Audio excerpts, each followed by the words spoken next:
সন্তানের মেধা শক্তি বেড়ে যাবে যদি মায়েরা এই দুইটি আমল করে সন্তানের মাথায় ফু দিতে পারেন। রাতের বেলায় সন্তান যখন ঘুমিয়ে যাবে তখন মায়েরা এই দুইটি আমল করে নিয়মিত সন্তানের মাথায় ফু দিবেন, ইনশাআল্লাহ সন্তানের মেধা শক্তি এবং স্মৃতিশক্তি বৃদ্ধি পেয়ে যাবে এবং এই সন্তান হবে অত্যন্ত মেধাবী এবং স্মৃতিশক্তির অধিকারী। ইবনে আব্বাস রাদিয়াল্লাহু তাআলা আনহুর জন্য আল্লাহ নবী সাল্লাল্লাহু আলাইহি ওয়াসাল্লাম যে দোয়া পড়েছিলেন এবং ইবনে আব্বাস রাদিয়াল্লাহু তাআলা আনহু সেই দোয়ার ফলে অত্যন্ত মেধাবী হয়েছিলেন, অনেক হাদিস তিনি মুখস্থ করতে পেরেছিলেন। সেই দোয়া আমি আপনাদেরকে আজকে শিখাইয়া দিব এবং দ্বিতীয় নাম্বার দোয়া হচ্ছে আল্লাহ পাক নিজে সেই দোয়া শিখিয়ে দিয়েছেন স্মৃতিশক্তি এবং মেধা বৃদ্ধির জন্য।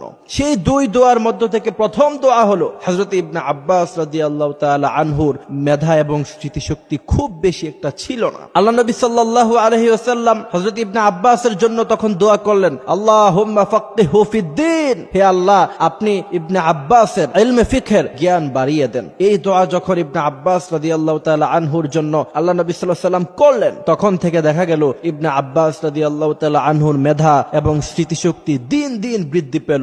এক পর্যায়ে এসে হযরত ইবনে আব্বাস রাদিয়াল্লাহু তাআলা আনহু অত্যন্ত মেধার অধিকারী হয়ে গেলেন। সুবহানাল্লাহ।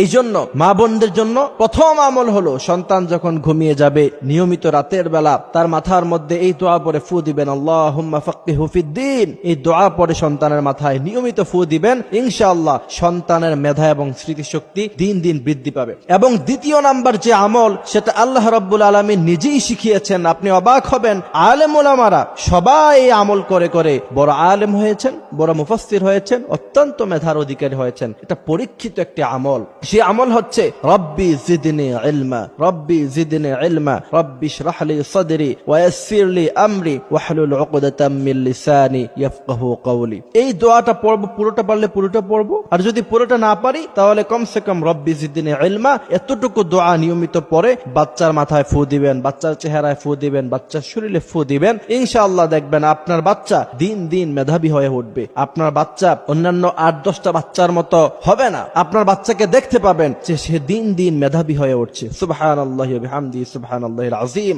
আজকে মেধা বৃদ্ধির জন্য আমরা অনেক ধরনের খাবার খাওয়াই, মেধা বৃদ্ধির জন্য আমরা অনেক সময় অনেক ধরনের মেডিসিন বাচ্চাদের জন্য ইউজ করি, বাট কিছু আমল আছে যে আমলগুলি করলে পরে রাসূল করিম সাল্লাল্লাহু আলাইহি সাল্লাম বলছেন মানুষের মেধা বৃদ্ধি পায়। এই আমলটি শুধুমাত্র বাচ্চাদের ক্ষেত্রে করবেন বিষয়টি এমন নয়, আপনাদের নিজেদেরও যাদের মেধা স্মৃতিশক্তি কম, অনেক সময় দেখা গেছে যে স্ত্রী বাজার আনতে বলছে, কি আনতে বলছে ভুলে গেছে, আবার স্বামী ফোন করে একটা কথা বলছে স্ত্রীকে ভুলে গেছেন, সেক্ষেত্রে আপনারা নিয়মিত আমলটি করতে পারেন। রব্বি জিদনি ইলমা, রব্বি ইশরাহ লি সাদরি।